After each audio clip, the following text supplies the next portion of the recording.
irsan auditeurs yi Mouhalim info guerre ba tàkk na ci diggante Inde ak Pakistan asalaamaaleykum wa rahmatullahi wa barakaatu ñu ngi leen di nuyuwaat baax di leen ziar ngeen mën di nekk ci biir réew ak ci bitim réew wóolu groupe Mouhalim di fi taataan ay xabaar talaata juróom-benn fan ci weeru mai dëppoog juróom-ñaari fan ci weeru wolof diggu tabaski jàpp leen na lañ doon tiit ci diggante ñaari réew yi daal dinañ kon mujjee tàmbali muy ab guerre seen diggante. Inde nag ñoo njëkkee tàmbali Inde ñoo amal ay frappe ci ñetti cible yu Pakistan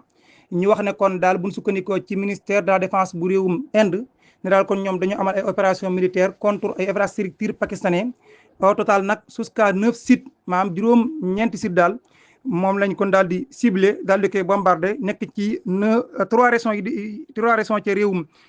Pakistan maanaam 3 régions ci réewum Pakistan 9 sites au total lañ ci daal di kon bombardé. Pakistan itam daal dinay tontu ñoom itam bombardé nañu lu woo toll ci 12 de cible ca Inde kon guerre ba tàkk na ci diggante Inde ak Pakistan auditeurs Mouhalim info attention